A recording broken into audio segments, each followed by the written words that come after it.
विकास कामाच्या उद्घाटना संदर्भात आणि संवाद मेळावा या संदर्भात आज या ठिकाणी शिरूर कारेगाव शिरूर आंबेगाव विधानसभेचे अध्यक्ष आदरणीय मानसिंगभाई पाचुंकर पाटील, त्याचप्रमाणे आपल्या गावचे भाग्यविधाते सर्वांचा आशास्थान आदरणीय संतोषदादा भरणे, त्याचप्रमाणे कारेगाव रांजणगाव गटाच्या जिल्हा परिषदच्या उमेदवार आदरणीय ज्योतिताई पाचुंकर पाटील, त्याचप्रमाणे पंचायत समिती गणाच्या उमेदवार निर्मलाताई नवले पाटील, त्याचप्रमाणे महेश बापू खंड, उपस्थित सर्व व्यासपीठ या ठिकाणी आपण सर्वजण उपस्थित राहिले या मागचं कारण आहे। कारण गेली 10 वर्ष आपण जे मतदान केलं आणि आता या ठिकाणी कुणाचं नाव घेणे एवढी उंची माझी नाहीये, ते आमचे आदरणीय संतोषदादा भरणे यांची भरपूर या ठिकाणी कामं आहेत।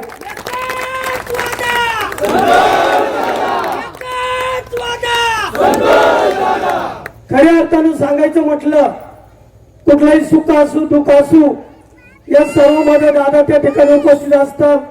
एखाद्या गरीबाचं पेन्शन जरी जायचं असलं पुण्याला तिथपर्यंत मदत, आर्थिक असो कसल्या प्रकारची मदत दादा त्या ठिकाणी देत असतात।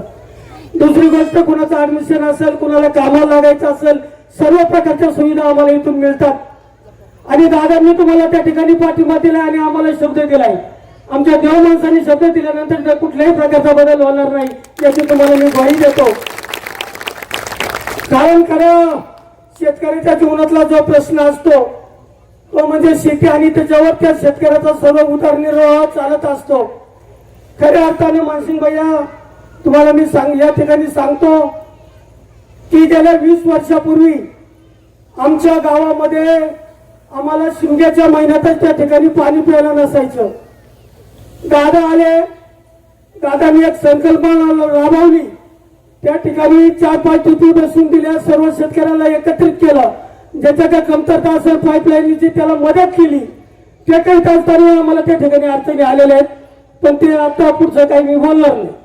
परंतु वळसे पाटील साहेब यांच्या माध्यमातून, तुमच्या माध्यमातून दादांनी आम्हाला त्या ठिकाणी इतकी ताकद दिली, आज तगायत वरुडे गावामध्ये तुम्हाला 1 एकर कोरडवाहू जमीन दिसणार नाही। हे सर्व श्रेय आमच्या दादांचं आहे। दादा खऱ्या अर्थाने आम्हाला त्यावेळेच्या शेतीच्या जोरावरती आम्ही आमची मुलं त्या ठिकाणी उच्च शिक्षित करू शकलो, नोकरी त्याला लागून मिळाली, शाळेच्या जीवनामध्ये त्याला कुठलीही अडचण नाही आणि अशा माणसाचा शब्द आहे। त्यामुळं भैयाजी तुम्ही कुठल्याही प्रकारची अडचण नाही तुम्हाला या ठिकाणी। आणि आमच्या अंबिका मातेच्या कृपेने ज्योती वहिनी आणि तिन्ही उमेदवारांचा विजय आज 100% होणार आहे याची तुम्हाला मी ग्वाही देतो। असू द्या अटीतटीची इलेक्शन, पण गेली 10 वर्ष ते पाहिलेलं आहे सगळं, आम्हाला एक नवीन पाहिजे। तुम्ही आम्हाला मदत करीत आलात, आपल्या गटाला मदत करीत आलात, पण आता तुम्हाला त्या ठिकाणी पद मिळाल्यानंतर अजून आमच्या आशा फलित होतील। बरंच काय बोललं तर काय कमीच पडणार आहे, वेळ कमी आहे। अजून कोणाला जर बोलायचं असेल